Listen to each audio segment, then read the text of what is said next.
রথযাত্রা লোকারণ্য মহা ধুমধাম, ভক্তরা লুটায়ে করেছে প্রণাম। বাঙালির 12 মাসে 13 পার্বণের অন্যতম উৎসব এই রথযাত্রা। ছোটবেলায় জগন্নাথ বলরাম সুভদ্রাকে নিয়ে রথ নিয়ে বিকেলে বেরিয়ে পড়া, সঙ্গে হয় নকুলদানা, নয় গুজিয়া, নয় বাতাসা, আর তা নিয়ে কি হই হই কাটতো না সেই ছোটবেলাটা।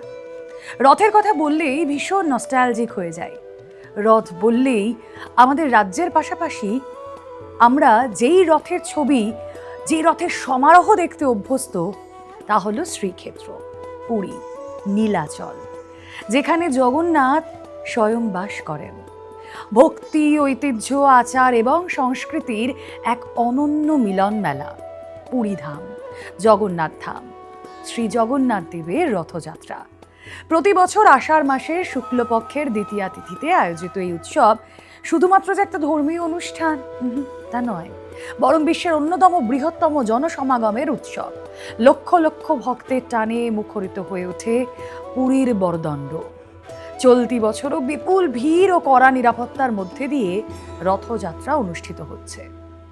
রথযাত্রার দিন শ্রী জগন্নাথ, বড় ভাই বলভদ্র এবং বোন সুভদ্রাকে শ্রীমন্দিরের গর্ভগৃহ থেকে পাহান্ডি বীজে আচার মেনে বের করে 3টি পৃথক রথে প্রতিষ্ঠা করা হয়।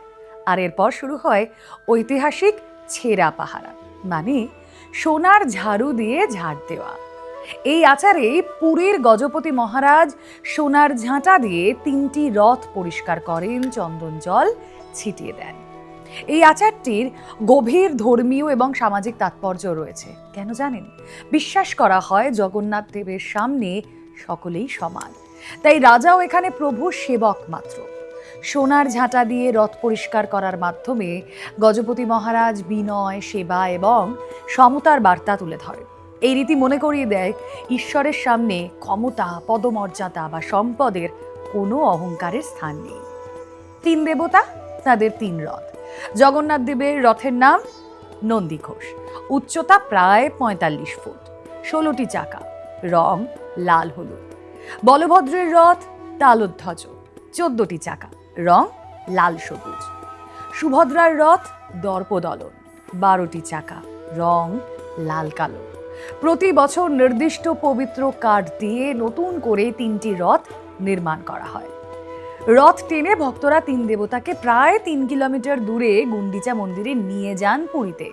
বিশ্বাস করা হয় এখানে জগন্নাথ দেবের মাসির বাড়ি।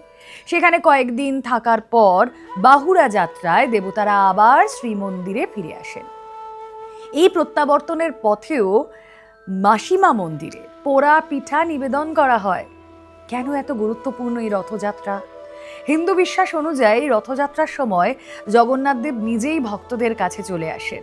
যারা মন্দিরে প্রবেশ করতে পারেন না, তারাও এই সময় দেব দর্শনের সুযোগ পান। তাই এই উৎসবকে সর্বজনীন ভক্তির প্রতীক বলা হয়। রথের দড়ি টানাকে অত্যন্ত পুণ্যের বলে মনে করা হয়। রথযাত্রাকে কেন্দ্র করে ওড়িশা প্রশাসন ব্যাপক নিরাপত্তা ব্যবস্থা গ্রহণ করেছে। হাজার হাজার পুলিশ, আধা সামগ্রিক বাহিনী, ড্রোন নজরদারি, এআই ভিত্তিক সিসিটিভি পর্যবেক্ষণ, মেডিকেল টিম, দুর্যোগ মোকাবিলা বাহিনী মোতায়েন করা হয়েছে, যাতে লক্ষাধিক ভক্তের সমাগম নির্বিঘ্নে সামলানো যায়। আর আমাদের রাজ্যে কলকাতা থেকে হুগলি, হাওড়া, নদিয়া, পূর্ব পশ্চিম মেদিনীপুর, বীরভূম, বিভিন্ন জেলায় রথ টানাকে ঘিরে উৎসবের আবহ তৈরি হয়েছে ইতিমধ্যে। বিশেষ করে হুগলির মাহেশ ঐতিহ্যবাহী রথযাত্রা, কলকাতার ইস্কনের রথযাত্রা এবং বিভিন্ন প্রাচীন জগন্নাথ মন্দিরে হাজার হাজার ভক্তের সমাগমের প্রস্তুতি কমপ্লিট।